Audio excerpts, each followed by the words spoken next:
Hello friends, ಇವತ್ತು ನಾವು investment ಬಗ್ಗೆ ಮಾತಾಡೋಣ.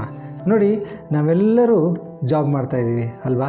ಸೊ ತಿಂಗಳ ಕೊನೆಗೆ ನಮಗೆ ಸ್ಯಾಲ್ರಿ ಬರುತ್ತೆ. ಫಾರ್ಮರ್ಸ್ಗೆ 6 ತಿಂಗಳಿಗೊಮ್ಮೆ ಅಥವಾ ವರ್ಷಕ್ಕೊಮ್ಮೆ ಬರ್ಬೋದು.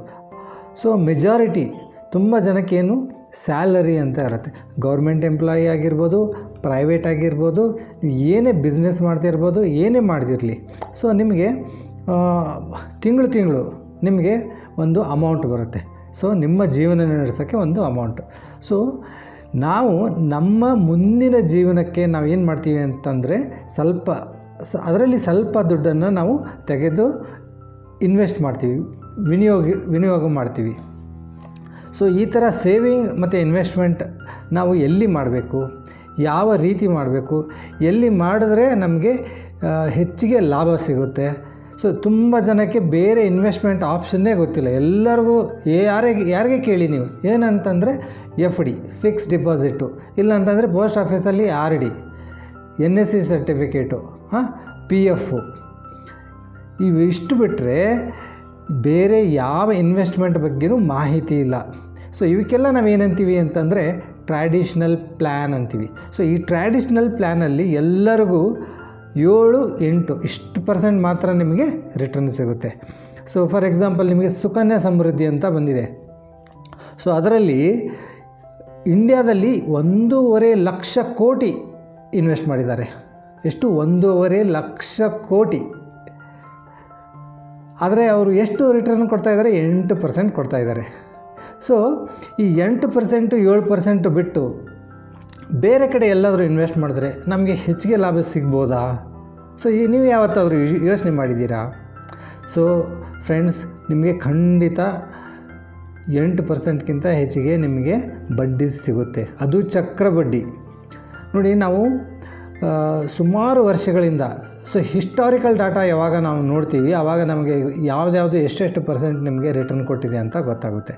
ಸೊ ನಾವು ಹಿಸ್ಟಾರಿಕಲ್ ಡಾಟಾ ನೋಡಿದ್ರೆ ತುಂಬಾ ಇನ್ವೆಸ್ಟ್ಮೆಂಟ್ ಆಪ್ಷನ್ಸ್ ಇದ್ದಾವೆ. ಎಲ್ಲಿ ನಿಮಗೆ 16% ಚಕ್ರಬಡ್ಡಿ, ಅಂದರೆ 1 ಲಕ್ಷ ನೀವು ಇನ್ವೆಸ್ಟ್ ಮಾಡಿದ್ರೆ 1 ವರ್ಷಕ್ಕೆ 16%, ಅದ್ರ ಮುಂದಿನ ವರ್ಷಕ್ಕೆ 1,16,000ಗೆ ಮತ್ತೆ 16%. ಸೊ ಈ ಥರ ಕಂಟಿನ್ಯೂಸ್ ಆಗಿ ಸಿಗುತ್ತೆ. ಸೊ 1 ವರ್ಷ ಹೆಚ್ಚಿಗೆ ಸಿಗ್ಬೋದು, 1 ವರ್ಷ ಕಡಿಮೆ ಸಿಗ್ಬೋದು. ಎವ್ರೇಜ್ ನಾನು ಹೇಳ್ತಾ ಇರೋದು 16% ಸಿಗುತ್ತೆ. ಸೊ ಈವನ್ 20% ನಿಮಗೆ ಚಕ್ರಬಡ್ಡಿ ಸಿಗೋ ಉದಾಹರಣೆ ಇದ್ದಾವೆ. ಸೊ ನಾವು ತುಂಬಾ ಎಕ್ಸ್ಪೆಕ್ಟ್ ಮಾಡೋದು ಬೇಡ. ಕಡಿಮೆ ಅಂದರೂ ನಿಮಗೆ 14% ಸಿಗುತ್ತೆ. ಸೊ ಆನ್ ಆ್ಯನ್ ಎವ್ರೇಜ್ ನಿಮಗೆ ಎಷ್ಟು ಸಿಗುತ್ತೆ? 14%. ಸೊ ಇವತ್ತಿನ ವಿಡಿಯೋದಲ್ಲಿ ನಾವೇನು ನೋಡೋಣ ಅಂತಂದರೆ ಯಾವ ಇನ್ವೆಸ್ಟ್ಮೆಂಟ್ ಆಪ್ಷನ್ನಲ್ಲಿ ನಮಗೆ ನಮ್ಮ FD ಅಥವಾ ಸುಕನ್ಯಾ ಸಮೃದ್ಧಿ, ಮೇನಾಗಿ ತುಂಬ ಜನ ಸುಕನ್ಯಾ ಸಮೃದ್ಧಿಯಲ್ಲಿ ಇನ್ವೆಸ್ಟ್ ಮಾಡಿದ್ದಾರೆ. ಸುಕನ್ಯಾ ಸಮೃದ್ಧಿಗಿಂತ ಹೆಚ್ಚಿಗೆ ಮತ್ತು ಗ್ಯಾರಂಟಿ ಅಂತಂದರೆ ನಾವು ಹಿಸ್ಟಾರಿಕಲ್ ಡಾಟಾ ನೋಡಿದ್ರೆ ನಮಗೆ ಗೊತ್ತಾಗುತ್ತೆ. ಸೊ ಇದು ಕಂಟಿನ್ಯೂಸ್ ಆಗಿ ನಮಗೆ ಚೆನ್ನಾಗಿ ರಿಟರ್ನ್ ಕೊಡ್ತಾಯಿದೆ ಅಂತ. ಸೊ 14% ನಮಗೆ ರಿಟರ್ನ್ ಕೊಡುತ್ತೆ ಅಂತ ನಾವು ಅದನ್ನ ಅನ್ಕೋಬೋದು. ಸೊ 14ರಿಂದ ನಿಮಗೆ 22%ವರೆಗೂ ನಿಮಗೆ ರಿಟರ್ನ್ ಹೆಚ್ಚಿಗೆನೂ, ಅದರಲ್ಲಿ ಸ್ವಲ್ಪ ಹೆಚ್ಚಿಗೆ ಕಡಿಮೆ ಆಗ್ಬೋದು, 14, 15, 16 ಆಗ್ಬೋದು. ಆದರೆ ಖಂಡಿತವಾಗಿ ನಿಮಗೆ 7-8%ಗಿಂತ ಹೆಚ್ಚಿಗೆ ಸಿಗುತ್ತೆ. ಸೊ ಹಾಗಾದರೆ ಯಾವ ಇನ್ವೆಸ್ಟ್ಮೆಂಟಲ್ಲಿ ಹೆಚ್ಚಿಗೆ ಲಾಭ ಗಳಿಸ್ಬೋದು? ಇವತ್ತಿನ ವಿಡಿಯೋದಲ್ಲಿ ನಾವು ಆ ಎಲ್ಲ ಇನ್ವೆಸ್ಟ್ಮೆಂಟ್ ಬಗ್ಗೆ ನಾವು ಚರ್ಚೆ ಮಾಡೋಣ. ಫ್ರೆಂಡ್ಸ್, ನೀವು ಇಲ್ಲಿ ನೋಡ್ಬೋದು, ಇದು ಇನ್ವೆಸ್ಟ್ಮೆಂಟ್ ಅಡ್ವೈಸರ್ ಅಂತ ಹೇಳಿದ್ದು ಸರ್ಟಿಫಿಕೇಷನು. ಸೊ ಅಂದರೆ ಜನರಿಗೆ ನಾನು ಇನ್ವೆಸ್ಟ್ಮೆಂಟ್ ಬಗ್ಗೆ ನಾನು ಮಾಹಿತಿ ಕೊಟ್ಟು ಜನರಿಗೆ ಇನ್ವೆಸ್ಟ್ ಮಾಡೋಕ್ಕೆ ನಾನು ಅಡ್ವೈಸ್ ಮಾಡ್ಬೋದು ಅಂತ. ಅದೇ ರೀತಿ ನೀವು ಇಲ್ಲಿ ನೋಡ್ಬೋದು, ಇದು ಮ್ಯೂಚುವಲ್ ಫಂಡ್ ಅಡ್ವೈಸರ್ ಅಂತ ಒಂದು ಸರ್ಟಿಫಿಕೇಷನು. ಸೊ ಅಂದರೆ ಮ್ಯೂಚುವಲ್ ಫಂಡಲ್ಲಿ ಹೇಗೆ ಇನ್ವೆಸ್ಟ್ ಮಾಡಬೇಕು ಅಂತ ನಾನು ಜನರಿಗೆ ಮಾಹಿತಿ ಕೊಟ್ಟು ಅವರಿಂದ ನಾನು ಇನ್ವೆಸ್ಟ್ ಮಾಡಿಸ್ಬೋದು. ಸೊ ಬೇರೆಯವ್ರಿಗೆ ನಾನು ಗೈಡ್ ಮಾಡಿ ಅವ್ರಿಗೆ ಇನ್ವೆಸ್ಟ್ ಮಾಡಿ ಅಂತ ನಾನು ಅಡ್ವೈಸ್ ಮಾಡೋಕ್ಕೆ ಇದು ಒಂದು ಸರ್ಟಿಫಿಕೇಷನ್ನು. ಫ್ರೆಂಡ್ಸ್, ಈ ಚಾರ್ಟಲ್ಲಿ ನೀವು ನೋಡ್ಬೋದು. ಸೊ ಎಲ್ಲ ಟ್ರೆಡಿಷ್ನಲ್ ಪ್ಲ್ಯಾನ್ಸ್ ಎಷ್ಟು ರಿಟರ್ನ್ ಕೊಡ್ತಾ ಇದೆ ಮತ್ತು ಅದನ್ನು ಕಂಪೇರ್ ಮಾಡಿದ್ದೀವಿ. ಸೊ ಫಿಕ್ಸ್ ಡಿಪಾಸಿಟ್ಟು ಅರೌಂಡ್ ನಿಮಗೆ 7% ರಿಟರ್ನ್ ಕೊಡುತ್ತೆ. ಮತ್ತು ನೀವು ವಿಡ್ರಾ ಅರ್ಲಿ ಮಾಡಿದ್ರೆ, ಅಂದರೆ ನೀವು 5 ವರ್ಷ ಇಡ್ತೀನಿ ಅಂತ ನೀವು FD ಇಟ್ಟು ಅದಕ್ಕೆ 5 ವರ್ಷಕ್ಕಿಂತ ಮೊದಲೇ ವಿಡ್ರಾ ಮಾಡೋಕ್ಕೆ ಹೋದರೆ ನೀವು ಸ್ಮಾಲ್ ಪೆನಾಲ್ಟಿ ಕಟ್ಟಬೇಕಾಗುತ್ತೆ. ಸೊ ಅದೇ ರೀತಿ ನ್ಯಾಷನಲ್ ಸೇವಿಂಗ್ಸ್ ಸ್ಕೀಮ್, ಸೊ ಇದರಲ್ಲಿ ಎಷ್ಟು ಸಿಗ್ತಾಯಿದೆ ನಿಮಗೆ 6.8% ಸಿಗ್ತಾಯಿದೆ ಮತ್ತು ಅದರಲ್ಲಿ 5 ಇಯರ್ ಲಾಕ್-ಇನ್ ಇರುತ್ತೆ. So public provident fund 7.5% return, so 15 ವರ್ಷ ನಿಮಗೆ ಲಾಕ್-ಇನ್ ಇರುತ್ತೆ. ಸೊ ಸುಕನ್ಯಾ ಸಮೃದ್ಧಿ ಯೋಜನೆ, ಸೊ ಇದು ತುಂಬಾ ಫೇಮಸ್ಸು, ಎಲ್ಲರೂ ಇದರಲ್ಲಿ ಇನ್ವೆಸ್ಟ್ ಮಾಡಿದ್ದಾರೆ. ಸೊ ಇದು ಹೆಣ್ಣು ಮಕ್ಕಳಿಗೆ ಮಾತ್ರ. ಮತ್ತು ಇದರಲ್ಲಿ ಎಷ್ಟು ಸಿಗ್ತಾಯಿದೆ ಈಗ 8.2% ನಿಮಗೆ ರಿಟರ್ನ್ ಸಿಗ್ತಾಯಿದೆ. ಸೊ ಪ್ರತಿ ವರ್ಷ ಸ್ವಲ್ಪ ಹೆಚ್ಚು ಕಡಿಮೆ ಆಗ್ತಾ ಇರುತ್ತೆ. ಸೊ ಸದ್ಯಕ್ಕೆ 8.2% ನಿಮಗೆ ರಿಟರ್ನ್ ಸಿಗ್ತಾಯಿದೆ. ಸೊ ಇದು ಹೆಣ್ಣು ಮಗಳಿಗೆ 21 ವರ್ಷ ಆಗುವವರೆಗೂ ಅದನ್ನು ನಿಮಗೆ ಆ ದುಡ್ಡನ್ನು ನಿಮಗೆ ತೆಗಿಯೋಕ್ಕೆ ಬರಲ್ಲ. ಸೊ ಅವಳಿಗೆ ಏನಾದರೂ ಮ್ಯಾರೇಜ್ ಆಯಿತು ಅಂತಂದರೆ ಆವಾಗ ನೀವು ವಿಡ್ರಾ ಮಾಡ್ಬೋದು. ಬಟ್ 21 ವರ್ಷ ಆಗೋವರೆಗೂ ಅದು ನಿಮಗೆ ವಿಡ್ರಾ ಮಾಡೋಕ್ಕೆ ಬರಲ್ಲ. ಸೊ ಅದೇ ರೀತಿ post office monthly income scheme ಇದೆ. ಅದರಲ್ಲಿ ನಿಮಗೆ ಎಷ್ಟು ರಿಟರ್ನ್ ಸಿಗ್ತಾಯಿದೆ 7.4% ಸಿಗ್ತಾಯಿದೆ. So senior citizen savings scheme ಅಂತ ಇದೆ. ಸೊ 8% ನಿಮಗೆ ಬಡ್ಡಿ ಸಿಗ್ತಾಯಿದೆ. ಸೊ ಅದರಲ್ಲೂ ಸಹಿತ ನಿಮಗೆ ಸ್ಮಾಲ್ ಪೆನಾಲ್ಟಿ ಇರುತ್ತೆ ನಿಮಗೆ ವಿಡ್ರಾ ನೀವು ಬೇಗ ಮಾಡಿದ್ರೆ. ಸೊ ಇವಕ್ಕೆಲ್ಲ ನಾವು ಏನಂತೀವಿ ಅಂದರೆ ಟ್ರ್ಯಾಡಿಷ್ನಲ್ ಪ್ಲ್ಯಾನ್ ಅಂತೀವಿ. ಸೊ ತುಂಬ ಜನ ಈ ಪ್ಲ್ಯಾನಿಗೆ ಮಾತ್ರ ಅವ್ರು ಏನು ಮಾಡ್ತಾರೆ, ಇನ್ವೆಸ್ಟ್ ಮಾಡ್ತಾರೆ. ಸೊ ನಾವು ಈಗ ಏನು ಮಾಡಬೇಕು, ಯಾವ ಇನ್ವೆಸ್ಟ್ಮೆಂಟಲ್ಲಿ ಇದಕ್ಕಿಂತ ಹೆಚ್ಚಿಗೆ ನಮಗೆ ರಿಟರ್ನ್ ಸಿಗುತ್ತೆ ಅಂತ ನಾವು ನೋಡೋಣ. ಮ್ಯೂಚುವಲ್ ಫಂಡ್ ಅಂತ ಒಂದು ಇನ್ವೆಸ್ಟ್ಮೆಂಟ್ ಆಪ್ಷನ್ ಇದೆ. ಸೊ ಅದರಲ್ಲಿ ನಮಗೆ 14ರಿಂದ 20%ವರೆಗೂ ಚಕ್ರ ಬಡ್ಡಿ ಸಿಗುತ್ತೆ. ಹಾಗಾದರೆ ನಾವು ಇವತ್ತು ಮ್ಯೂಚುವಲ್ ಫಂಡ್ ಅಂದರೆ ಏನು ಅಂತ ಅರ್ಥ ಮಾಡ್ಕೊಳ್ಳೋಣ. ಸೊ ಹಾಗಾದರೆ ಮ್ಯೂಚುವಲ್ ಫಂಡ್ ಅಂದರೆ ಏನು? ನಮ್ಮ ಭಾರತ ದೇಶದಲ್ಲಿ, ಇಂಡಿಯಾದಲ್ಲಿ ಸಾವಿರಾರು ಕಂಪನಿಗಳು ಇದ್ದಾವೆ. ಸೊ ಎಲ್ಲ ಕಂಪನಿಗಳು ಲಾಸಲ್ಲಿದ್ದಾವೆ, ಹೌದಾ? ಖಂಡಿತ ಇಲ್ಲ. ಸೊ ಎಲ್ಲ ಕಂಪನಿಗಳು ಲಾಸಲ್ಲಿಲ್ಲ. ಸೊ ಸುಮಾರು 1,000 ಕಂಪನಿಗಳಿದ್ದರೆ ಒಂದು 100 ಕಂಪನಿಗಳು ತುಂಬಾ ಹೆಚ್ಚಿಗೆ ಪ್ರಾಫಿಟ್ ಮಾಡಿರ್ತವೆ, 30%, 40%. ಸೊ ಅದೇ ಒಂದು 200 ಕಂಪನೀಸು ಎವರೇಜು 20% ಏನೋ ಪ್ರಾಫಿಟ್ ಮಾಡಿರುತ್ತೆ. ಸೊ ಇನ್ನೊಂದು 400 ಕಂಪನೀಸು 10% ಏನೋ ಮಾಡಿರುತ್ತೆ. ಸೊ ಇನ್ನೊಂದು 300 ಕಂಪನೀಸು ಒಂಥರ ನೋ ಪ್ರಾಫಿಟ್ ನೋ ಲಾಸ್ ಥರ. ಸೊ ಅದರಲ್ಲಿ ಒಂದು 50 ಕಂಪನೀಸು ಸ್ವಲ್ಪ ಲಾಸು ಮಾಡ್ಕೊಂಡಿರುತ್ತೆ.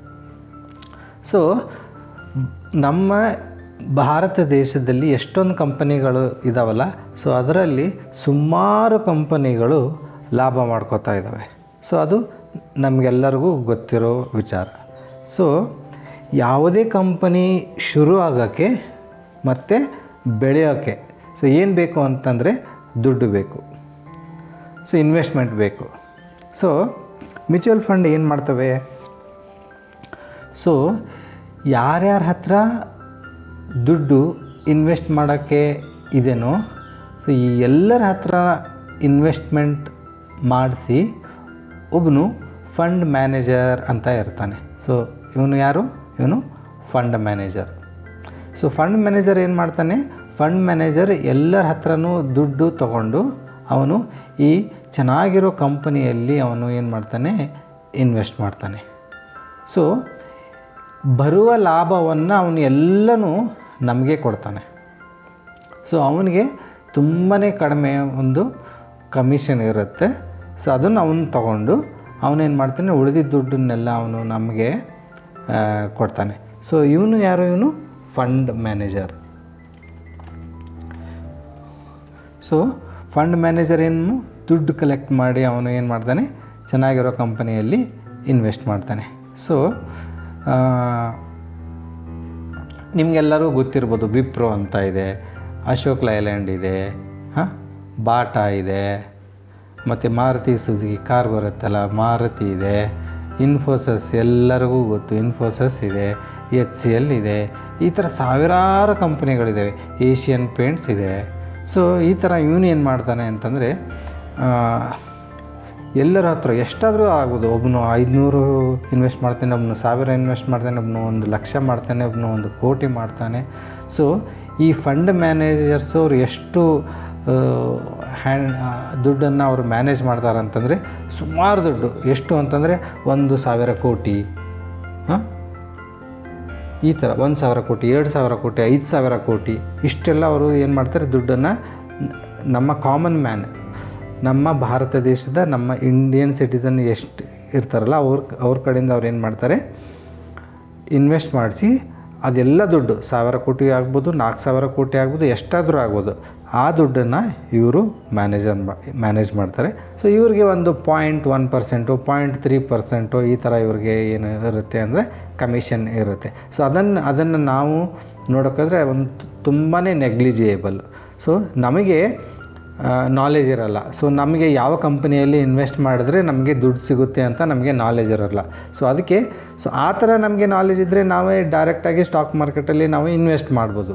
ಸೊ ಬಟ್ ಯಾರಿಗೆ ನಾಲೆಜ್ ಇಲ್ವೋ, ಸೊ ಅವ್ರು ಏನು ಮಾಡಬೇಕು ಅಂತಂದರೆ ಮ್ಯೂಚುವಲ್ ಫಂಡ್ಗಳಿಂದ ನಾವು ಇನ್ವೆಸ್ಟ್ ಮಾಡಬೇಕು. ಸೊ ಮ್ಯೂಚುವಲ್ ಫಂಡಲ್ಲಿ ಇನ್ವೆಸ್ಟ್ ಮಾಡೋದಕ್ಕೆ ನಮಗೆ ಏನೂ ನಾಲೆಜ್ ಬೇಡ, ಸುಮ್ಮನೆ ಇನ್ವೆಸ್ಟ್ ಮಾಡಿದ್ರೆ ಈ ಫಂಡ್ ಮ್ಯಾನೇಜರ್ ಅವನು ತನ್ನ ಬುದ್ಧಿ ಉಪಯೋಗಿಸಿ ಯಾವ್ಯಾವ ಕಂಪ್ನಿಗೆ ಹಾಕಬೇಕು, ಯಾವಾಗ ಹಾಕಬೇಕು, ಯಾವಾಗ ತೆಗಿಬೇಕು, ಈ ಥರ ಎಲ್ಲ ಅವನು ನಿರ್ಧಾರ ತಗೊಂಡು ಅವನು ನಮ್ಮ ಹಣವನ್ನು ಅವನು ಮ್ಯಾನೇಜ್ ಮಾಡ್ತಾನೆ. ಸೊ ಬೇರೆ ಕಂಪ್ನಿಗಳಿಗೆ ಇನ್ವೆಸ್ಟ್ ಮಾಡ್ತಾನೆ, ನಮ್ಮ ದುಡ್ಡನ್ನು ನಮಗೆ ಅತಿ ಹೆಚ್ಚಿಗೆ ನಮಗೆ ಬಡ್ಡಿ ಬರೋ ಥರ ಅವನು ನಮ್ಮ ಹಣವನ್ನು ಮ್ಯಾನೇಜ್ ಮಾಡ್ತಾನೆ. ಸೊ ಉದಾಹರಣೆಗೆ ನಾನು ಒಂದು ಮ್ಯೂಚುವಲ್ ಫಂಡನ್ನು ಈಗ ಓಪನ್ ಮಾಡಿದ್ದೀನಿ. ಸೊ ಇದು ನೀವು ಯಾರಾದರೂ ನೀವು ನೋಡ್ಕೋಬೋದು. ನಾನು ಮನಿ ಕಂಟ್ರೋಲ್ ಅಂತ ಇದು ಒಂದು ವೆಬ್ಸೈಟು, ಇದರಲ್ಲಿ ನಾವು HDFC large and mid cap direct plan growth ಅಂತ ಇದೊಂದು ಮ್ಯೂಚುವಲ್ ಫಂಡು. ಸೊ ಈ ಮ್ಯೂಚುವಲ್ ಫಂಡು ಏನೇನಾಗಿದೆ ಅಂತ ನಾನು ನಿಮಗೆ ತೋರಿಸ್ತೀನಿ. ಸೊ ಇದರಲ್ಲಿ ನೋಡಿ, ಈ ಮ್ಯೂಚುವಲ್ ಫಂಡದ್ದು ಎಷ್ಟು ರಿಟರ್ನ್ ಇದೆ ಅಂತ ಅದು ತೋರಿಸ್ತಾ ಇದೆ.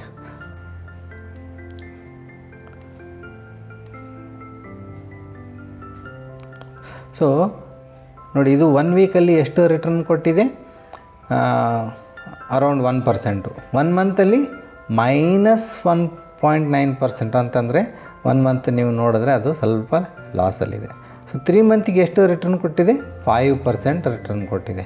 6 ಮಂತಿಗೆ 17% ರಿಟರ್ನ್ ಕೊಟ್ಟಿದೆ. YTD ಅಂತಂದರೆ ಈ ವರ್ಷದ ಜನವರಿ 1ರಿಂದ ಇವತ್ತಿನವರೆಗೂ ಅಂತಂದರೆ 3 ತಿಂಗಳಾಗುತ್ತೆ. ಸೊ ಅರೌಂಡ್ 3 ತಿಂಗಳು, ಜನವರಿಯಿಂದ ಮಾರ್ಚ್ 22 ಅಂತಂದರೆ 2.5 ತಿಂಗಳು ಆಗುತ್ತೆ. ಸೊ 2.5 ತಿಂಗಳಿಗೆ ಅದು 2.74. ಸೊ ಅದನ್ನೇ ನಾವು 1 ವರ್ಷಕ್ಕೆ ನೋಡ್ತಾ ಹೋದರೆ ನೋಡಿ, ಅಬ್ಸಲ್ಯೂಟ್ ರಿಟರ್ನ್ ಅಂತಂದರೆ ಟೋಟಲ್ ರಿಟರ್ನ್. ಆವಾಗ ನಾವು ಇಲ್ಲಿ ಬರೋಣ, ಆ್ಯನ್ಯುವಲೈಸ್ಡ್ ರಿಟರ್ನ್ ಅಂತ. ಆ್ಯನ್ಯುವಲೈಸ್ಡ್ ರಿಟರ್ನ್ ಅಂತಂದರೆ ನಿಮಗೆ ಈಗ ಈ ಥರ FD ಇಂಟ್ರೆಸ್ಟ್ ಎಷ್ಟಿದೆ ಅಂತ ಹೇಳ್ತೀವಲ್ವ, FD 7% ಇದೆ, 8% ಇದೆ, ಆ ಥರ ಇದು ಪರ್ಸೆಂಟೇಜ್ ಲೆಕ್ಕ, ವರ್ಷದ ಬಡ್ಡಿ ಎಷ್ಟು ಸಿಗ್ತಾ ಇದೆ ಅಂತ ಇಲ್ಲಿ ನಮಗೆ ಗೊತ್ತಾಗುತ್ತೆ. ಇಲ್ಲಿ ಏನಂತಂದರೆ 1 ವರ್ಷದ ಬಡ್ಡಿ ಅವರು ಎಲ್ಲೂ ಕೊಟ್ಟಿಲ್ಲ, ಯಾಕಂತಂದರೆ ಇದು 1 ವರ್ಷದ ಎಲ್ಲ ಕೆಳಗೆ ಇದೆ. ಸೊ ಇಲ್ಲಿ ನೋಡಿ, 1 ವರ್ಷಕ್ಕೆ 49% ಅದು ನಿಮಗೆ ರಿಟರ್ನ್ ಕೊಟ್ಟಿದೆ. 2 ವರ್ಷದಲ್ಲಿ 25% ರಿಟರ್ನ್ ಕೊಟ್ಟಿದೆ, ಅಂದರೆ ಪ್ರತಿ ವರ್ಷ 25%, 2 ವರ್ಷಕ್ಕೆ. 3 ವರ್ಷ ನೀವು ಕನ್ಸಿಡರ್ ಮಾಡಿದ್ರೆ ಪ್ರತಿ ವರ್ಷ 25% ನಿಮಗೆ ರಿಟರ್ನ್ ಕೊಟ್ಟಿದೆ. 5 ವರ್ಷ ನೋಡಿದ್ರೆ ಪ್ರತಿ ವರ್ಷ 20% ರಿಟರ್ನ್ ಕೊಟ್ಟಿದೆ. ನೋಡಿ, ಚಕ್ರ ಬಡ್ಡಿ ನಿಮ್ಗೆ 20% ಯಾರು ಕೊಡ್ತಾರೆ? 10 ವರ್ಷಕ್ಕೆ ನೀವು ನೋಡಿದ್ರೆ ಎಷ್ಟು ಕೊಟ್ಟಿದೆ ನಿಮಗೆ, ಅದು 15%. ಅಂದರೆ ಕಳೆದ 10 ವರ್ಷ ಪ್ರತಿ ವರ್ಷವೂ ಅದು 15% ಕೊಟ್ಟಿರೋ ಥರ ಅದು ನಿಮಗೆ ರಿಟರ್ನ್ ಕೊಟ್ಟಿದೆ. ಸೊ ಸಿನ್ಸ್ ಇನ್ಸೆಪ್ಷನ್ ಅಂತಂದರೆ ಈ ಫಂಡ್ ಶುರು ಆದಾಗಿಂದ ನೀವು ನೋಡಿದ್ದೆ ಆದಲ್ಲಿ ಅದು ಎಷ್ಟು ರಿಟರ್ನ್ ಕೊಟ್ಟಿದೆ, 14% ರಿಟರ್ನ್ ಕೊಟ್ಟಿದೆ. ಸೊ ಈ ಮ್ಯೂಚುವಲ್ ಫಂಡು ಎಲ್ಲೆಲ್ಲಿ ಇನ್ವೆಸ್ಟ್ ಮಾಡಿದೆ, ಸೊ ಅದು ನಮಗೆ ನೋಡೋಕ್ಕಾಗುತ್ತಾ? ಸೊ ಖಂಡಿತ ನೋಡೋಕ್ಕಾಗುತ್ತೆ. ಸೊ ಇಲ್ಲಿ ನಾವು ಪೋರ್ಟ್ಫೋಲಿಯೋ ಅಂತ ನಾವು ಕ್ಲಿಕ್ ಮಾಡಿದ್ರೆ ಈ ಮ್ಯೂಚುವಲ್ ಫಂಡ್ದವರು ಯಾವ ಕಂಪನಿಗಳಿಗೆ ಅವರು ಇನ್ವೆಸ್ಟ್ ಮಾಡಿದ್ದಾರೆ ಅಂತ ಅದು ತೋರಿಸುತ್ತೆ. ನೋಡಿ, HDFC ಬ್ಯಾಂಕಲ್ಲಿ ಇನ್ವೆಸ್ಟ್ ಮಾಡಿದ್ದಾರೆ, ICICI ಬ್ಯಾಂಕಲ್ಲಿ ಇನ್ವೆಸ್ಟ್ ಮಾಡಿದ್ದಾರೆ, ಇನ್ಫೋಸಿಸಲ್ಲಿ ಇನ್ವೆಸ್ಟ್ ಮಾಡಿದ್ದಾರೆ, State Bank of India, Axis Bank, Reliance Industries, IndusInd Bank, Larsen and Toubro, power finance corporation, Trent. So ಈ ಥರ ಅವರು ತುಂಬಾ ಕಂಪನಿಗಳಿಗೆ ಅವರು ಇನ್ವೆಸ್ಟ್ ಮಾಡಿದ್ದಾರೆ. ಸೊ ಇದು ಯಾರ ದುಡ್ಡು? ಇದು ಅವ್ರ ದುಡ್ಡಲ್ಲ, ಇದು ನಮ್ಮ ದುಡ್ಡು. ಸೊ ನಾನು 1 ಲಕ್ಷ ಹಾಕಿರ್ಬೋದು, ಇದರಲ್ಲಿ 10 ಲಕ್ಷ ಹಾಕಿರ್ಬೋದು, ಬೇರೆಯವನು 10,000 ಹಾಕಿರ್ಬೋದು, ಬೇರೆಯವರು 1,000 ಹಾಕಿರ್ಬೋದು, ಇನ್ನೊಬ್ಬರು 1 ಕೋಟಿ ಹಾಕಿರ್ಬೋದು. ಈ ಎಲ್ಲ ದುಡ್ಡನ್ನು ಅವರು ಅಕ್ಯುಮುಲೇಟ್ ಮಾಡಿ ಕೂಡಿಸಿ ಈ ಕಂಪನಿಗಳಿಗೆ ಇನ್ವೆಸ್ಟ್ ಮಾಡಿದ್ದಾರೆ. ಎಷ್ಟು ಮಾಡಿದ್ದಾರೆ ಇಲ್ಲಿ ತೋರಿಸ್ತಾ ಇದೆ ನೋಡಿ. ಟೋಟಲ್ ದುಡ್ಡಲ್ಲಿ ಅವನು 4% ಈ ಕಂಪ್ನಿಯಲ್ಲಿ ಇನ್ವೆಸ್ಟ್ ಮಾಡಿದ್ದಾನೆ, 3% ಈ ಕಂಪ್ನಿಯಲ್ಲಿ ಇನ್ವೆಸ್ಟ್ ಮಾಡಿದ್ದಾರೆ. ಸೊ ಎಲ್ಲ ಕಂಪನಿಯಲ್ಲಿ ಎಷ್ಟೆಷ್ಟು ಇನ್ವೆಸ್ಟ್ ಮಾಡಿದ್ದಾರೆ ಅಂತ ಈ ಚಾರ್ಟಲ್ಲಿ ನಮಗೆ ಗೊತ್ತಾಗುತ್ತೆ. ನೋಡಿ, NHPCಯಲ್ಲಿ ಇನ್ವೆಸ್ಟ್ ಮಾಡಿದ್ದಾರೆ, ಅರವಿಂದೋ ಫಾರ್ಮಾ ಅಲ್ಲಿ ಮಾಡಿದ್ದಾರೆ, ಕೋಫೋರ್ಜ್ ಅಂತ ಒಂದು ಕಂಪ್ನಿ ಇದೆ ಅಲ್ಲಿ ಮಾಡಿದ್ದಾರೆ, ಟಾಟಾ ಮೋಟರ್ಸಲ್ಲಿ ಮಾಡಿದ್ದಾರೆ. ಸೊ ಇದೆಲ್ಲನೂ ಮಾಡಿದ್ದಾರೆ. ಸೊ ಇದೆಲ್ಲ ನಮಗೆ ನೋಡಿ, ನಾವೇ ಡೈರೆಕ್ಟಾಗಿ ಈ ಎಲ್ಲ ಕಂಪನಿಗಳಿಗೂ ಮಾಡ್ಬೋದು, ಬಟ್ ನಮಗೆ ಆ ಥರದ ನಾಲೆಜ್ ಇಲ್ಲ. ಸೊ ಯಾವಾಗ ಬೈ ಮಾಡಬೇಕು, ಯಾವಾಗ ಸೆಲ್ ಮಾಡಬೇಕು ಅಂತ ನಮಗೆ ಗೊತ್ತಾಗಲ್ಲ. ಸೊ ಆದ್ದರಿಂದನೇ ಮ್ಯೂಚುವಲ್ ಫಂಡ್ಸ್ ಅಂತ ಇದೆ. ಸೊ ಗೌರ್ಮೆಂಟ್ ಏನು ಹೇಳುತ್ತೆ, ನಿಮಗೆಲ್ಲ ಗೊತ್ತಾಗಿಲ್ಲ ಅಂತಂದರೆ ನೀವು ಮ್ಯೂಚುವಲ್ ಫಂಡ್ ಥ್ರೂ ಮಾಡಿ. ಸೊ ಆದ್ದರಿಂದನೇ ಮ್ಯೂಚುವಲ್ ಫಂಡ್ ಅಂತ ಅವರು ಕ್ರಿಯೇಟ್ ಮಾಡಿದ್ದಾರೆ. ಸೊ ಮ್ಯೂಚುವಲ್ ಫಂಡ್ ಥ್ರೂ ನಾವು ಈ ಎಲ್ಲ ಕಂಪನಿಗಳಿಗೆ ಇನ್ವೆಸ್ಟ್ ಮಾಡಿ ನಾವು ಚೆನ್ನಾಗಿ ದುಡ್ಡು ಮಾಡ್ಬೋದು. ನೋಡಿ, ಎಷ್ಟೊಂದು ಕಂಪನಿಗಳಿಗೆ ಅವರು ಇನ್ವೆಸ್ಟ್ ಎಲ್ಲ ಮಾಡಿದ್ದಾರೆ. ಸೊ ಇದು ತುಂಬಾ ಚೆನ್ನಾಗಿ ಅದು ರಿಟರ್ನ್ ಕೊಟ್ಟಿದೆ.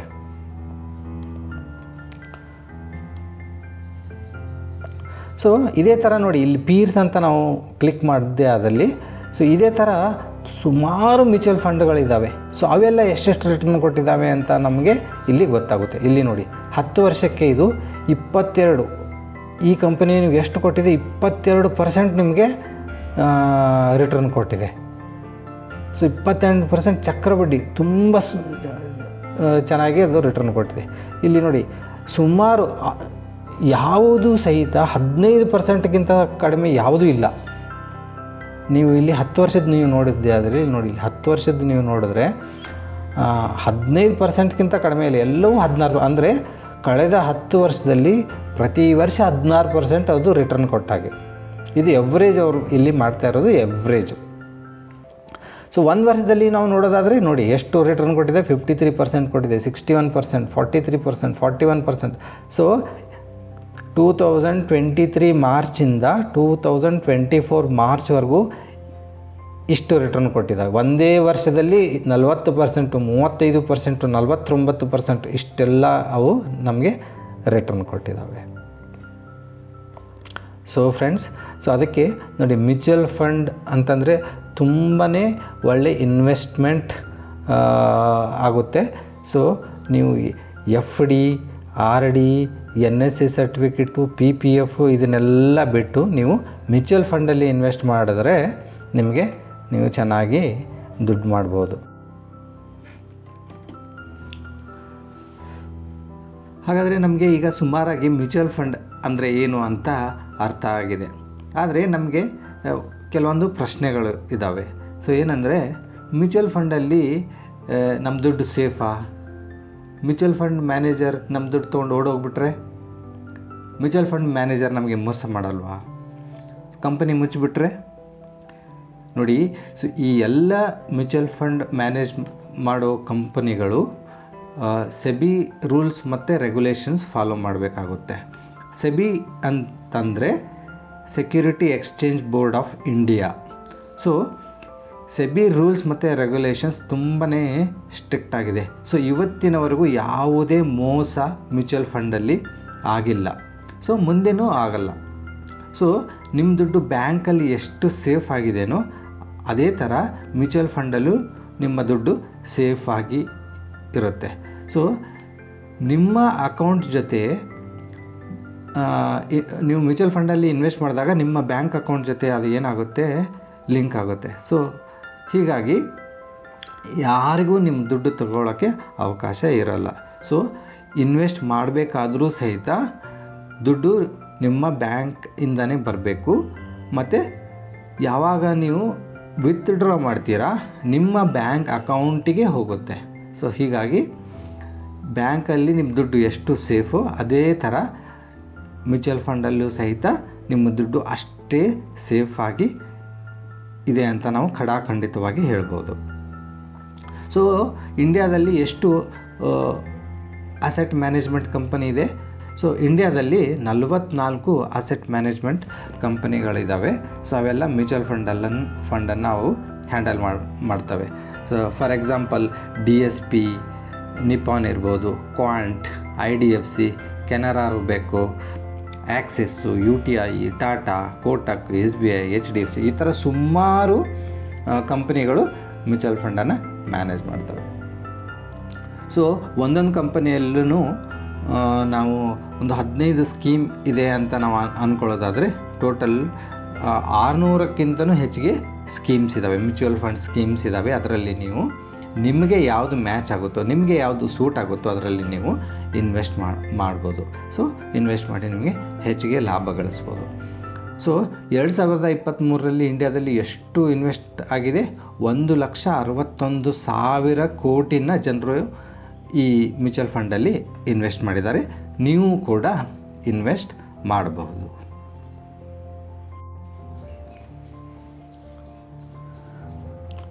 ಹಾಗಾದರೆ ನಾವು ಮ್ಯೂಚುವಲ್ ಫಂಡಲ್ಲಿ ಇನ್ವೆಸ್ಟ್ ಹೇಗೆ ಮಾಡಬೇಕು ನೋಡಿ.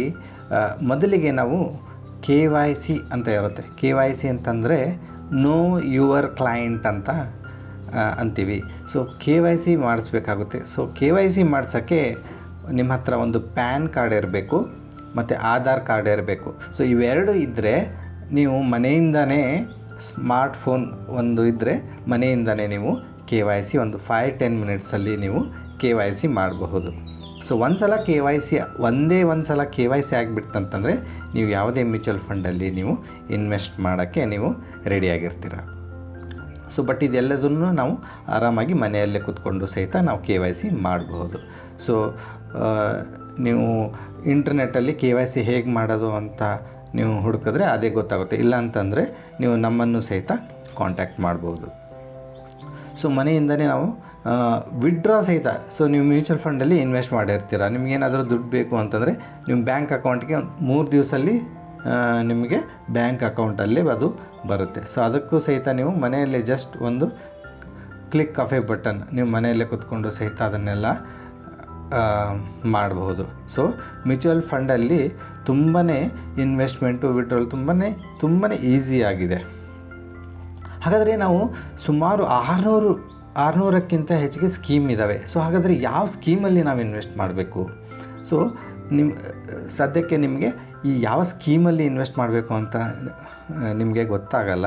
ಸೊ ನೀವು ನಮಗೆ ಕಾಂಟ್ಯಾಕ್ಟ್ ಮಾಡಿ, ನಿಮ್ಮ ಫೈನಾನ್ಷಿಯಲ್ ಕಂಡೀಷನ್ಸ್ ಏನು, ನಿಮ್ಮ ಗೋಲ್ ಏನು, ಯಾವುದಕ್ಕೆ ನೀವು ಇನ್ವೆಸ್ಟ್ ಮಾಡ್ತಾ ಇದ್ದೀರಾ, ಸೊ ಈ ಥರ ನಮಗೆ ಇನ್ಫಾರ್ಮೇಷನ್ ತಿಳಿದ್ರೆ ಸೊ ನಾವು ನಿಮಗೆ ಸೂಟ್ ಆಗೋ ಥರ ನಾವು ನಿಮಗೆ ಯಾವ ಸ್ಕೀಮಲ್ಲಿ ಇನ್ವೆಸ್ಟ್ ಮಾಡಬೇಕು ಅಂತ ಹೇಳ್ಕೊಡ್ತೀವಿ. ಸೊ ಅದೇ ರೀತಿ ನೀವು ಇನ್ವೆಸ್ಟ್ ಮಾಡ್ಬೋದು. ಸೊ ಎಲ್ಲಿ ಹೇಗೆ ಇನ್ವೆಸ್ಟ್ ಮಾಡಬೇಕು? ಸೊ ಯಾವಾಗ ನೀವು ನಮಗೆ ನಿಮ್ಮ ಫೈನಾನ್ಷಿಯಲ್ ಗೋಲ್ ಹೇಳ್ತೀರಾ, ಸೊ ನಾನು ನಿಮಗೆ ಎಲ್ಲಿ ಇನ್ವೆಸ್ಟ್ ಮಾಡಬೇಕಂತ ಹೇಳ್ತೀವಿ. ಮತ್ತು ತುಂಬಾ ಸಿಂಪಲ್ ಪ್ರೊಸೀಜರು. ಸೊ ನಾವು ಒಂದು ಲಿಂಕ್ ಜನ್ರೇಟ್ ಮಾಡಿದ್ರೆ ನೀವು ಆ ಲಿಂಕ್ ಮುಖಾಂತರ ನೀವು ಇನ್ವೆಸ್ಟ್ ಮಾಡ್ಬೋದು. ಸೊ ನೀವು ಚೆಕ್ ಫಾರ್ಮ್ ತುಂಬಿ ಅಥವಾ ಚೆಕ್ ಕೊಟ್ಟು ಇನ್ವೆಸ್ಟ್ ಮಾಡ್ಬೋದು. ಅಥವಾ ನಿಮಗೆ ಸ್ಮಾರ್ಟ್ಫೋನ್ ಇದೆ, ನಮ್ಮ ಮೊಬೈಲಲ್ಲಿ ಮಾಡ್ತೀನಿ ಅಂತಂದರೆ ನೀವು ಮನೆಯಲ್ಲೇ ಕೂತ್ಕೊಂಡು ಸಹಿತ ನೀವು ಅದನ್ನು ಮಾಡ್ಬೋದು. ಸೊ 2 ಬಗೆಯ ಇನ್ವೆಸ್ಟ್ಮೆಂಟ್ ಬರ್ತವೆ. ಸೊ ಯಾವುದು? ಒಂದು ಸಿಪ್ ಅಂತ, ಒಂದು ಲಂಪ್ಸಮ್ ಅಂತ. ಸೊ ಲಂಪ್ಸಮ್ ಅಂತಂದರೆ ಏನು? ಸೊ ಲಂಪ್ಸಮ್ ಅಂತಂದರೆ ಒನ್ ಟೈಮ್ ಇನ್ವೆಸ್ಟ್ಮೆಂಟು. ಸೊ ನನ್ನ ಹತ್ರ 10,000 ಇದೆ, 50,000 ಇದೆ, 1 ಲಕ್ಷ ಇದೆ. ಸೊ ನಾನು ಈ ದುಡ್ಡನ್ನು ನಾನು ಇನ್ವೆಸ್ಟ್ ಮಾಡಬೇಕು. ಸೊ ಯಾವಾಗ ನಿಮ್ಮ ಹತ್ರ ದುಡ್ಡು ಇರುತ್ತೆ ನೀವು ಆವಾಗ ಇನ್ವೆಸ್ಟ್ ಮಾಡ್ತೀರಾ. ಆದರೆ ಸಿಪ್ ಅಂತಂದರೆ ಏನು? ಸಿಸ್ಟಮ್ಯಾಟಿಕ್ ಇನ್ವೆಸ್ಟ್ಮೆಂಟ್ ಪ್ಲ್ಯಾನ್ ಅಂತ. ಈಗ ಒಬ್ಬ ಸ್ಯಾಲ್ರಿ ತಗೊಳ್ಳೋ ಒಬ್ಬ ವ್ಯಕ್ತಿಗೆ ಸೊ ಪ್ರತಿ ತಿಂಗಳು ಅವನಿಗೆ ಒಂದು 30,000ನೋ 40,000ನೋ ಉಳಿಯುತ್ತೆ. ಸೊ ಅವನೇನು ಮಾಡ್ತಾನೆ, ಪ್ರತಿ ತಿಂಗಳು ಅಥವಾ 3 ತಿಂಗಳಿಗೊಮ್ಮೆ ಅಥವಾ 6 ತಿಂಗಳಿಗೊಮ್ಮೆ ಅವನೇನು ಮಾಡ್ತಾನೆ, ಇನ್ವೆಸ್ಟ್ ಮಾಡೋಕ್ಕೆ ಇಚ್ಛೆ ಪಡ್ತಾನೆ. ಸೊ ಆವಾಗ ಅವನು ಏನು ಮಾಡಬೇಕು, ಸಿಸ್ಟಮ್ಯಾಟಿಕ್ ಇನ್ವೆಸ್ಟ್ಮೆಂಟ್ ಪ್ಲ್ಯಾನ್ ಅಂತ ಚೂಸ್ ಮಾಡಿಬಿಟ್ರೆ ತಿಂಗಳು ನೀವು ಏನೂ ಮಾಡಬೇಕಾಗಿಲ್ಲ. ಒಂದು ಸಲ ನೀವು ಫಾರ್ಮ್ ಎಲ್ಲ ತುಂಬಿಟ್ರೆ ಪ್ರತಿ ತಿಂಗಳು ನಿಮ್ಮ ಬ್ಯಾಂಕ್ ಅಕೌಂಟಿಂದ ಅದೇ ನೀವು ಎಷ್ಟು ದುಡ್ಡು ಅಂತೀರೋ ಅಷ್ಟು ದುಡ್ಡು ನಿಮ್ಮ ಬ್ಯಾಂಕ್ ಅಕೌಂಟಿಂದ ಕಟ್ಟಾಗಿ ಮ್ಯೂಚುವಲ್ ಫಂಡಲ್ಲಿ ಇನ್ವೆಸ್ಟ್ ಆಗುತ್ತೆ. ಸೊ ಇದಕ್ಕೆ ನಾವು ಏನಂತೀವಿ, ಸಿಸ್ಟಮ್ಯಾಟಿಕ್ ಇನ್ವೆಸ್ಟ್ಮೆಂಟ್ ಪ್ಲ್ಯಾನ್. ಸೊ ಅಂದರೆ ಮಂತ್ಲಿ ಅಥವಾ 3 ತಿಂಗಳಿಗೊಮ್ಮೆ 15 ದಿವಸಕ್ಕೊಮ್ಮೆ ಈ ಥರ ನಾವು ಪ್ರತಿ ತಿಂಗಳು ಈ ಥರ ಮಾಡೋದಕ್ಕೆ ನಾವು ಏನಂತೀವಿ, ಸಿಸ್ಟಮ್ಯಾಟಿಕ್ ಇನ್ವೆಸ್ಟ್ಮೆಂಟ್ ಪ್ಲ್ಯಾನ್ ಅಂತೀವಿ. ಒಂದೇ ಟೈಮ್ ನಾನು ಮಾಡ್ತೀನಿ, ನನಗೆ ದುಡ್ಡು ಇದ್ದಾಗ ಮಾಡ್ತೀನಿ ಅಂತ ಅನ್ನೋರಿಗೆ ಲಂಸಮ್ಮಲ್ಲಿ ನಾವು ಇನ್ವೆಸ್ಟ್ ಮಾಡಬೇಕಾಗುತ್ತೆ. ಸೊ ನೀವು ಸಿಪ್ ಆಗಿರ್ಬೋದು, ಲಂಸಮ್ ಆಗಿರ್ಬೋದು. ಸೊ ಇವೆರಡನ್ನೂ ಮಾಡೋಕ್ಕೂ ಸಹಿತ ನೀವು ಯಾವ ರೀತಿ ನೀವು ಇನ್ವೆಸ್ಟ್ ಮಾಡೋಕ್ಕೆ ನೀವು ಇಚ್ಛೆ ಪಡ್ತೀರಾ ಅಂತ ಹೇಳಿದ್ರೆ ಅದೇ ರೀತಿ ನಾವು ಇನ್ವೆಸ್ಟ್ಮೆಂಟ್ ಮಾಡಿಸ್ತೀವಿ. ಸೊ ಹಾಗಾದರೆ ನೀವೇನಾದರೂ ನಮಗೆ ದುಡ್ಡು ಕೊಡಬೇಕಾ, ಎಷ್ಟಾದರೂ ನಾವು ಚಾರ್ಜಸ್ ಮಾಡ್ತೀವಾ? ಖಂಡಿತ ಇಲ್ಲ. ಸೊ ನಿಮ್ಮಿಂದ ನಾವು 1 ರೂಪಾಯಿನೂ ಸಹಿತ ನಾವು ತಗೊಳ್ಳಲ್ಲ. ಫ್ರೆಂಡ್ಸ್, ಈ ಚಾರ್ಟಲ್ಲಿ ನಮಗೆ ರಿಟರ್ನ್ ಕಂಪ್ಯಾರಿಸನ್ ಗೊತ್ತಾಗುತ್ತೆ. ಸೊ ಇಲ್ಲಿ ಏನಂತಂದರೆ ಪ್ರತಿ ತಿಂಗಳು 10,000 ಇನ್ವೆಸ್ಟ್ ಮಾಡಿದಾಗ ನಮಗೆ ಎಷ್ಟು ರಿಟರ್ನ್ ಸಿಗುತ್ತೆ, 5 ವರ್ಷಕ್ಕೆ, 10 ವರ್ಷಕ್ಕೆ, 15 ವರ್ಷಕ್ಕೆ, 20 ವರ್ಷಕ್ಕೆ, 25 ವರ್ಷಕ್ಕೆ. ಸೊ ಇದು 7% ಬಡ್ಡಿದರ, 7.5% ಬಡ್ಡಿದರ, 8%. ಇವೆಲ್ಲ 3 ಟ್ರ್ಯಾಡಿಷ್ನಲ್ ಪ್ಲ್ಯಾನಲ್ಲಿ. ನೀವು FD, NSC certificate, Sukanya Samriddhi ಈ ಥರ ಇನ್ವೆಸ್ಟ್ ಮಾಡಿದಾಗ ನಿಮಗೆ ಎಷ್ಟು ರಿಟರ್ನ್ ಸಿಗುತ್ತೆ. ಈ ಕೆಳಗಿನ 3 ಲೈನು ಮ್ಯೂಚುವಲ್ ಫಂಡಲ್ಲಿ ಇನ್ವೆಸ್ಟ್ ಮಾಡಿದಾಗ ನಿಮಗೆ ಎಷ್ಟು ಲಾಭ ಸಿಗುತ್ತೆ ಅಂತ ಇದು ಒಂದು ಕಂಪೇರ್ ಮಾಡ್ಬೋದು. ಇದರಲ್ಲಿ ನೋಡಿ, 7% ನಮಗೆ ಬಡ್ಡಿ ದರ ಸಿಗುವ ಇನ್ವೆಸ್ಟ್ಮೆಂಟಲ್ಲಿ ನಾವು ಪ್ರತಿ ತಿಂಗಳು 10,000 ನಾವು ಇನ್ವೆಸ್ಟ್ ಮಾಡಿದಾಗ ನಮಗೆ 5 ವರ್ಷ ನಾವು ಮಾಡಿದ್ದೀವಿ ಅಂತಂದರೆ ನಮಗೆ 7% ಹಂಗೆ 5 ವರ್ಷ ಆದ ಕೂಡಲೇ 7,15,000 ನಮಗೆ ಅದು ರಿಟರ್ನ್ ಸಿಗುತ್ತೆ. ಅದೇ ರೀತಿ 7% ಹಾಗೆ ನಾವು 10,000 ಪ್ರತಿ ತಿಂಗಳು 10 ವರ್ಷ ನಾವು ಮಾಡಿದಾಗ ನಮಗೆ ಎಷ್ಟು ಸಿಗುತ್ತೆ, 17 ಲಕ್ಷ ರೂಪಾಯಿ ಸಿಗುತ್ತೆ. ಸೊ ಅದೇ ರೀತಿ ನೀವು ಎಕ್ಸಾಂಪಲಾಗಿ ಸುಕನ್ಯಾ ಸಮೃದ್ಧಿಯಲ್ಲಿ ನೀವು ಇನ್ವೆಸ್ಟ್ ಮಾಡಿದ್ದೀರಾ ಅಂತ ಅಂದ್ಕೊಂಡ್ರೆ ನಿಮ್ಗೆ ಎಷ್ಟು ಸಿಗ್ತಾಯಿದೆ, 8% ನಿಮಗೆ ಬಡ್ಡಿ ದರ ಸಿಗ್ತಾಯಿದೆ. ಸೊ 10,000 ಪ್ರತಿ ತಿಂಗಳು ನೀವು ಇನ್ವೆಸ್ಟ್ ಮಾಡಿದಾಗ 5 ವರ್ಷ ನೀವು ಮಾಡಿದ್ರೆ ಅದರಲ್ಲಿ ಸುಕನ್ಯಾ ಸಮೃದ್ಧಿಯಲ್ಲಿ ನಿಮಗೆ 7,34,000 ನಿಮಗೆ ಸಿಗುತ್ತೆ.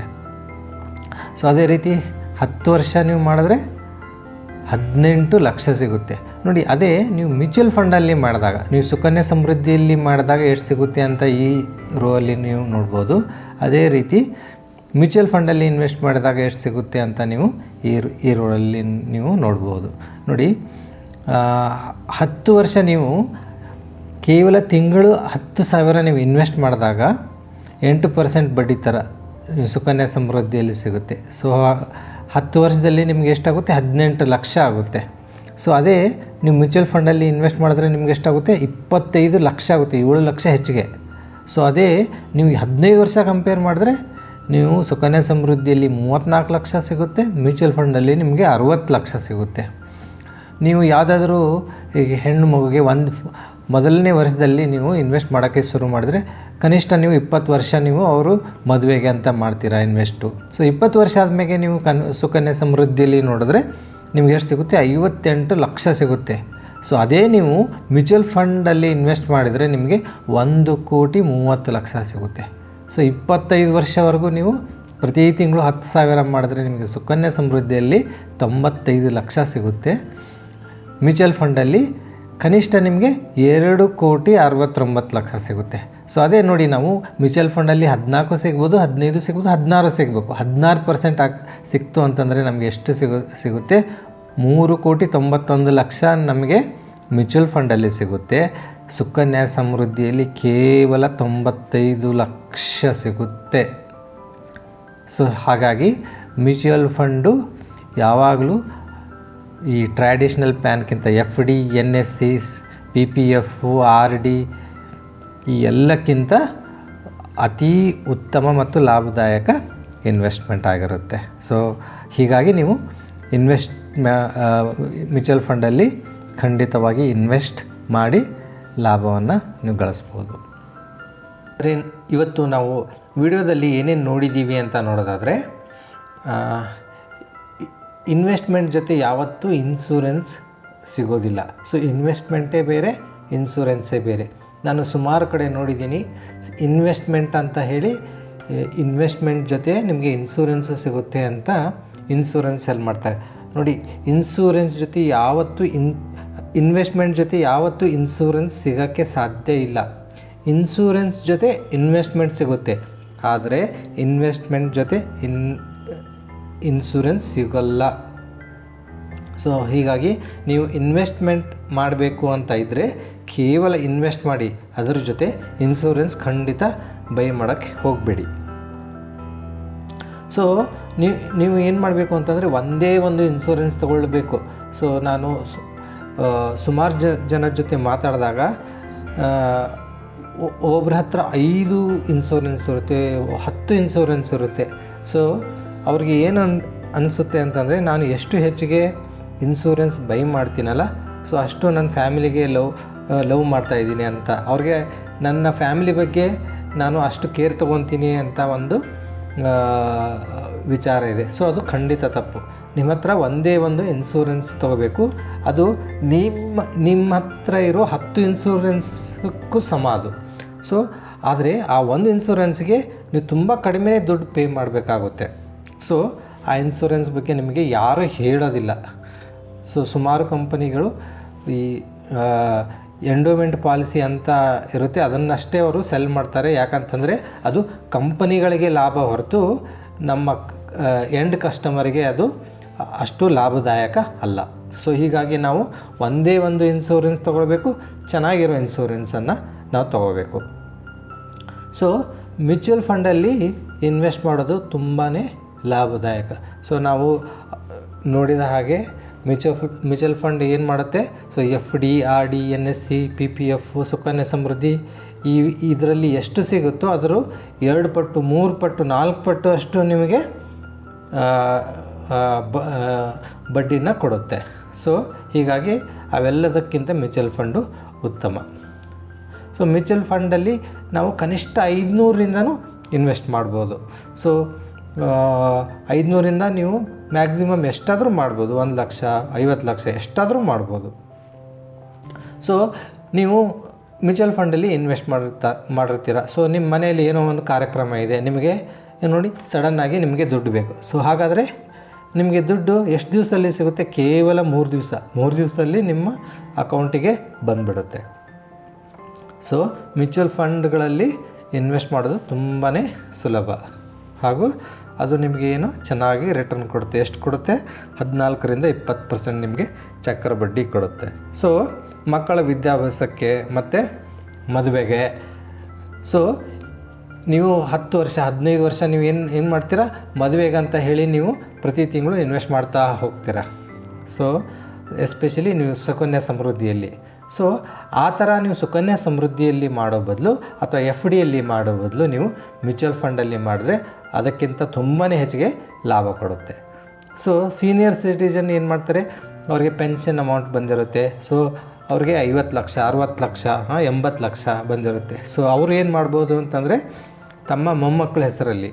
ಸೊ ಈ ಥರ ಒಂದು ಸಲ ಇನ್ವೆಸ್ಟ್ ಮಾಡಿಬಿಟ್ರೆ, ಸೊ ಅವರು FD ಅಥವಾ ಬೇರೆ ಸುಕನ್ಯಾ ಸಮೃದ್ಧಿ ಎಲ್ಲ ಮಾಡೋ ಬದಲು ಮ್ಯೂಚುವಲ್ ಫಂಡಲ್ಲಿ ಇನ್ವೆಸ್ಟ್ ಮಾಡಿದ್ರೆ ಅದರ 3 ಪಟ್ಟು 4 ಪಟ್ಟು ಅಷ್ಟು ನೀವು ಲಾಭವನ್ನು ಗಳಿಸ್ಬೋದು. ಹೀಗಾಗಿ ಮ್ಯೂಚುವಲ್ ಫಂಡು ಬೇರೆ ಯಾವುದೇ ಇನ್ವೆಸ್ಟ್ಮೆಂಟ್ಗಿಂತ ತುಂಬಾ ಉತ್ತಮ ಅಂತ ಹೇಳ್ಬೋದು. ಫ್ರೆಂಡ್ಸ್, ನಮ್ಮದು ಒಂದು ವೆಬ್ಸೈಟ್ ಇದೆ, ಅದಕ್ಕೆ ನೀವು www.investplenty.com.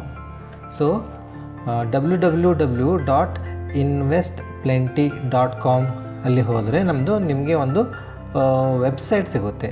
ಸೊ ಅಲ್ಲಿ ನಿಮಗೆ ನೋಡಿ, ಸೊ ಮ್ಯೂಚುವಲ್ ಫಂಡ್ ಇದೆ, ಸ್ಟಾಕ್ ಮಾರ್ಕೆಟ್ ಇದೆ, ಇನ್ಶೂರೆನ್ಸ್ ಇದೆ, ಮತ್ತು ಬ್ಲಾಗ್ಸ್ ಇದೆ, ಮತ್ತು ಕಾಂಟ್ಯಾಕ್ಟ್. ಸೊ ಇದರಲ್ಲಿ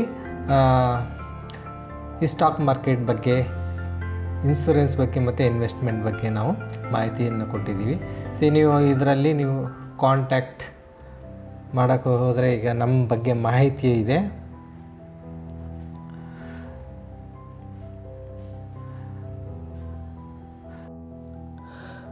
ಫ್ರೆಂಡ್ಸ್, ಈ ವಿಡಿಯೋದಲ್ಲಿ ನಾವು ಮ್ಯೂಚುವಲ್ ಫಂಡ್ ಬಗ್ಗೆ ಸುಮಾರು ಮಾಹಿತಿಯನ್ನು ತಿಳ್ಕೊಂಡಿದ್ದೀವಿ. ಸೊ ಮುಂದಿನ ವಿಡಿಯೋಗಳಲ್ಲಿ ಮ್ಯೂಚುವಲ್ ಫಂಡ್ ಬಗ್ಗೆ ಮತ್ತು ಬೇರೆ ಬೇರೆ ಲಾಭದಾಯಕವಾದ ಇನ್ವೆಸ್ಟ್ಮೆಂಟ್ ಬಗ್ಗೆ ನಾವು ಹೆಚ್ಚಿನ ಮಾಹಿತಿಯನ್ನು ತಿಳ್ಕೊಳ್ಳೋಣ. ನಮಸ್ಕಾರ.